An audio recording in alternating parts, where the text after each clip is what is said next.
All right, let's do this. You have two superpowers as a saxophone student. I'm going to tell you what they are, and I'm going to spin a little fable for you. A fable based on fact, but still basically a fable. In just a minute. Hey, my name is Dave. I teach people how to play the saxophone. I'm so glad that you're here. I do have some openings for students. If you would like to study online with me, we can set that up together. I will give you the contact information in the description below. You can reach out to me, and I'll also post the pricing schedule too, so you can make your decision. All right, now you ready for your two superpowers? You know what they are? Here they are. One is time, and the other is repetition. Time and repetition. They are superpowers. I might actually sneeze. I'm sorry. I just got out of the shower. That's more information than you needed. Time and repetition both factor in the study of this clarinet welded to a trumpet, all right? They both factor into, in fact, the study of anything, time and repetition factor into the study of any instrument, all right? Time and repetition. And you have those. They cost you nothing, all right?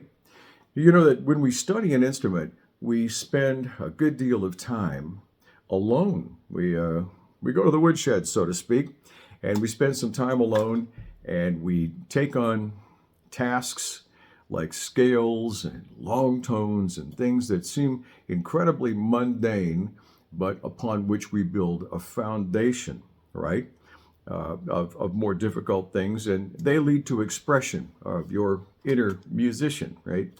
Time and repetition both get the job done. Now here's the fable, okay? The fable. Let's take two students. In fact, these are both real people from my 10 years of study. We have a man and we have a woman, both saxophone students, both of relative equal age and both of relative equal finances so that they could both afford good horns. Neither one is playing a dog horn. They both play real good horns. And they both started at roughly the same time. All right, now one student blasted right out of the park. She, in 2 months was killing it.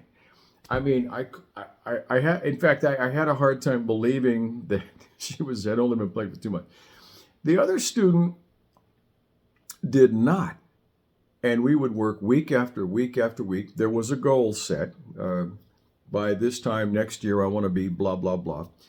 And we would create lessons, and that student would take them home and didn't make any progress. None whatsoever. In fact, very, very little.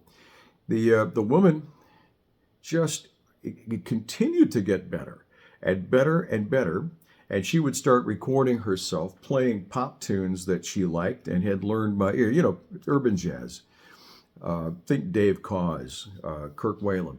She would learn these melodies and sit down in her home studio and put together tracks and record them. And yeah, she had a lot of work to do, but in 2 months, right?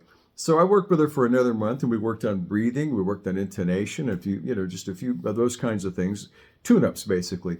And she took that straight to the bank. Now here's the difference, all right? Here's the difference. One of them practiced 3 hours a day, and the other would take a lesson home and not do it. And in all good intentions, switch over to other things. Now, it's really easy to get on this channel or other channels just like it on YouTube and play the sort of the, YouTube roulette.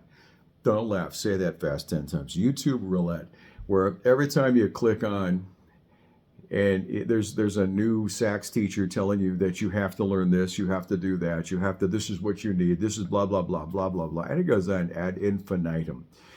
And what you really need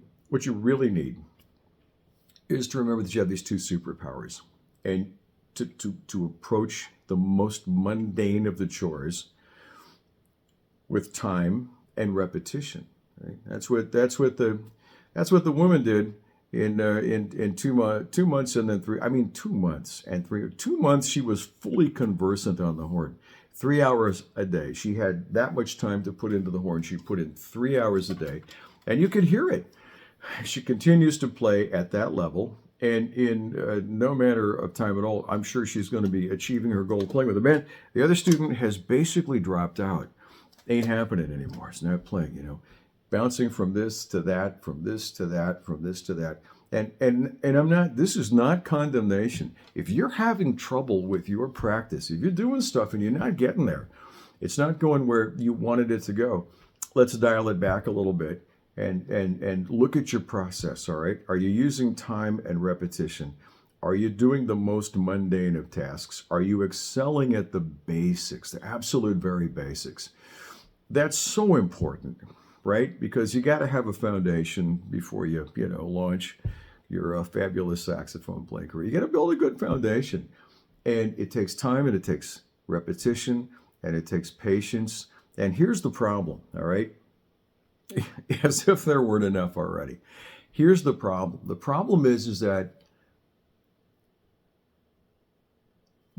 doing them and not doing them are both easy, all right?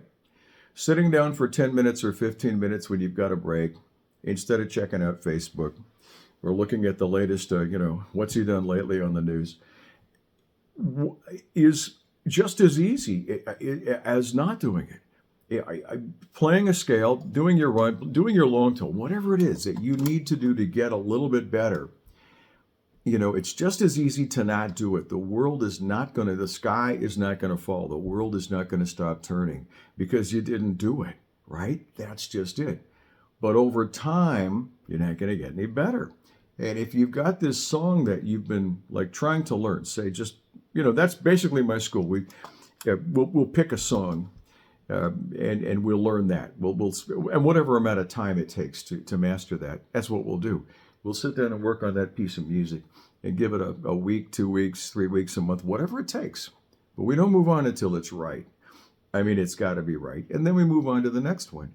And if you're not doing that, and you're just kind of jumping, halfway, you've got something half finished over here and something half finished over there, it's not the end of the world. You can get away with that, right? But you're not really going to get better. So think about your process, all right? And think about ways that you can put time and repetition to work for you in, again, mastering the most mundane, we all have intervals, just the basic interval that doesn't work. B to D. That's hard. For a lot of people who are just beginning because, you're going from wide open to almost fully closed.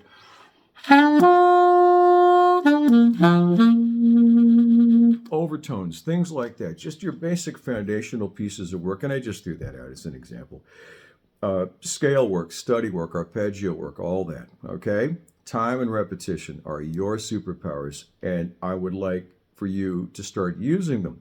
Hey, listen, leave comments below about what your process is, if this at all helped you, or if you have suggestions for the rest of us. We learn from you too, all right? YouTube is massive that way, and I really appreciate each and every one of you who do write in and say, hey, yeah, this is what I do. And because you're going to help somebody else along the way, okay? I hope to see you for some Zoom lessons. Let's get one-on-one here and work some stuff out here. Again, comments or directions how to find me will be in the comments below. That's all I got. I'm going to take off today and go jam tonight with some good people. I hope you're going to do the same. Take care. Be good to each other. Play your horn.